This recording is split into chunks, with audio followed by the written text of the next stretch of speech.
భద్రాద్రి కొత్తగూడెం జిల్లా పినపాక మండలంలోని ఎంపీడీఓ కార్యాలయంలో మండల అధికారులు నిర్వహించిన సమీక్ష సమావేశంలో పినపాక ఎమ్మెల్యే పాయం పాల్గొని అనంతరం అధికారులతో మాట్లాడుతూ వేసవి కాలంలో పినపాక మండలంలో నీటి ఎద్దడి లేకుండా చర్యలు తీసుకోవాలని ఏప్రిల్, మే ఈ 2 నెలలు అధిక ఉష్ణోగ్రత ఏర్పడి నీటి కొరత ఏర్పడే ప్రమాదం ఉంటుందని కనుక అధికారులు అప్రమత్తమై నీటి ఎద్దడి రాకుండా ప్రజలకు మెరుగైన సేవలు అందించాలని ఏ ఒక్క అధికారి అయినా బాధ్యత ప్రవర్తించకపోతే సహించేది లేదని తగు చర్యలు తప్పవని ఆదేశించారు. ఈ కార్యక్రమంలో Pinapaka MPDO Sharma, DE GRID Mahender Reddy, AD agriculture Tatarao, MRO Naresh, AE ఈఎల్ఈతో పాటుగా పినపాక మండలంలోని పంచాయతీ కార్యదర్శులు తదితరులు పాల్గొన్నారు.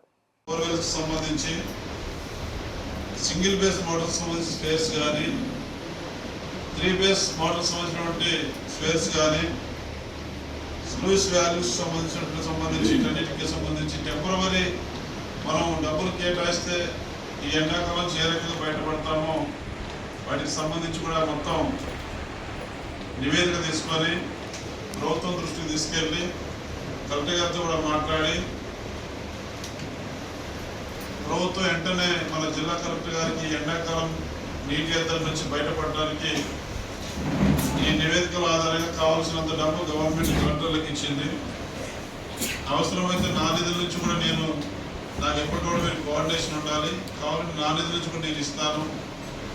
పంచాయతీ లెవెల్ అంటే మీరు కూడా చిన్న మీరు పెట్టండి, దానికి డబ్బులు ఇప్పించే బాధ్యత నాది, గవర్నమెంట్ ద్వారా నాది రెస్పాన్సిబిలిటీ. చిన్నవి పెద్ద పెద్దవి కాదు, చిన్నవి మీరు ఇసులు పడుతున్నా కూడా మీరు పెట్టండి, లేకపోతే ఏం చేయాలనేది ఆలోచిద్దాం, అట్లా కోఆర్డినేట్ చేసుకుందాం. మా దగ్గర నుంచి మొదలుకొని మండల టీము, గ్రామ పంచాయతీ సెక్రటరీ వరకు టీం వర్క్ చేయాలి, అందుబాటులో ఉండాలి, అప్రమత్తంగా ఉండాలి. ఈ వాటర్ ట్యాంక్స్ ఉన్నాయి మనకి పంచాయతీలలో, ఆ వాటర్ ట్యాంక్స్ కూడా అందుబాటులో పెట్టుకోవాలి. రిపేర్ ఉన్నా కానీ రిపేర్ చేసి పెట్టుకోవాలి.